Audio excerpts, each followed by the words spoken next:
Now the next topic is solubility. The ability of substance to dissolve in water to form a solution is called solubility.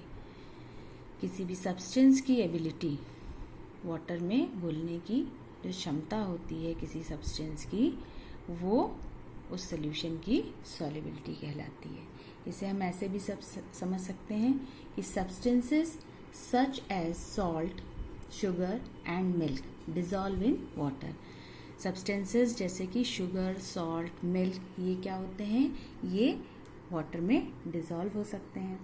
We say they are soluble in water. हम लोग इनको soluble in water भी कह सकते हैं, इन substances को. Substances such as soil and chalk powder do not dissolve in water. और कुछ सब्सटेंसेस जैसे chalk, soil, these are not soluble in water. तो हम लोग इन सब्सटेंसेस को क्या कह सकते हैं? Insoluble in water. तो the ability of a substance to dissolve in water to form a solution is called solubility. ठीक है, तो इन सब्सटेंस की जो सॉल्युबल होने की जो एबिलिटी होती है वो क्या कहलाती है? सॉल्युबिलिटी कहलाती है. तो इसको हम लोग एक एक्टिविटी के थ्रू भी समझ सकते हैं. ये देखिए, ये 3 इस तरीके से एक बीकर लिया है और इसमें हम लोगों ने क्या किया? Take some water in a beaker, add a small quantity of sugar in the water. Sugar dissolve in water on stirring with a spoon. एक बीकर लिया, उसमें पानी लिया और उसमें शुगर डाला और उसको स्पून से घोला. Keep on dissolving more and more sugar in the water. और बार बार हम लोग ज़्यादा से ज़्यादा शुगर घोलने की इसमें कोशिश करेंगे. अब क्या होगा? until no more sugar dissolve.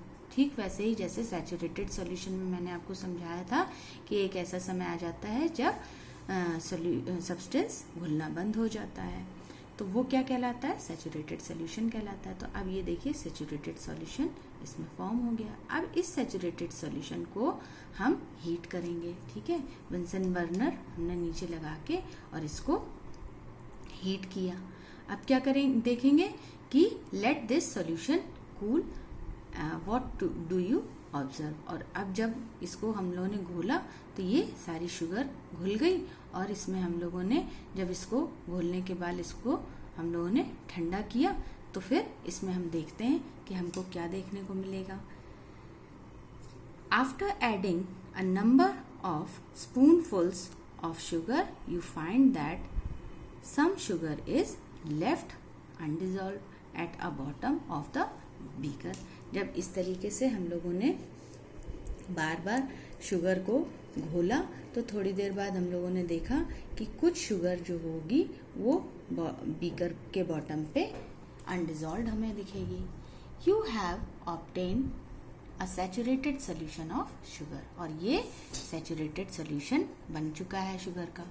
On heating the saturated sugar solution, the undissolved sugar at the bottom of the beaker gets dissolved. This shows at high temperature more sugar get dissolved. और अब इस saturated sugar को जब हम लोग solution को जब गर्म करेंगे तो देखेंगे कि शुगर जो अनडिजॉल्व थी वो टेम्परेचर बढ़ाते ही वो डिजॉल्व हो गई.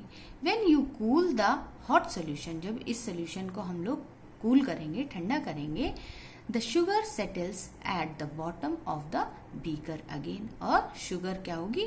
सेटल डाउन हो जाएगी फिर से बीकर में, बीकर के बॉटम पे. This shows that at lower temperature less sugar dissolves in water. और ये क्या शो करती है कि लोअर टेम्परेचर पे लेस शुगर डिजॉल्व होती है पानी में. ठीक है, बाद में कंक्लूजन क्या निकलेगा? The solubility of a solid substance in liquid increases. किसी भी सॉलिड सब्सटेंस की सॉल्युबिलिटी इंक्रीज करती है लिक्विड में जबकि टेम्परेचर इंक्रीज या डिक्रीज किया जाता है. ठीक है, जब टेम्परेचर को बढ़ाया या घटाया जाएगा तो उसकी सॉल्युबिलिटी जो होगी वो इंक्रीज करेगी. ठीक है, तो हम लोगों ने यहाँ पे सॉल्युबिलिटी का टॉपिक कंप्लीट कर लिया है। Now the last topic is solubility of gases in water. Solubility of gases in water में आप सभी ने देखा होगा, जो एनिमल्स होते हैं, एक्वेटिक एनिमल्स होते हैं, वो क्या करते हैं, वो इनहेल करते हैं जो वाटर में डिज़ोल्व्ड ऑक्सीजन होती है, उसको इनहेल करते हैं और इसी तरीके से वो सरवाइव करते हैं। इसी तरीके से आप लोगों ने एक चीज़ और भी चीज़ देखी होगी कि कभी कभी गर्मी इतनी ज़्यादा पड़ने लगती है तो एक्वेटिक एनिमल्स या फिशेस जो होते हैं वो मरने लगते हैं। तो वो क्यों ऐसा होता है? क्योंकि जो टेम्परेचर जब हम लोग बढ़ाते हैं तो क्या होगा, सॉल्युबल जो गैस होती है वाटर में वो क्या होने लगती है, डिक्रीज होने लगती है। जब टेम्परेचर को इंक्रीज करते हैं तो solubility of gases in water decreases, और जब it is increases with decrease in temperature, और सॉल्युबिलिटी ऑफ गैसेस इंक्रीज करने लगती है जब टेम्परेचर को डिक्रीज कर दिया जाता है, मतलब कम कर दिया जाता है। In summers fishes in shallow ponds die because the amount of dissolved oxygen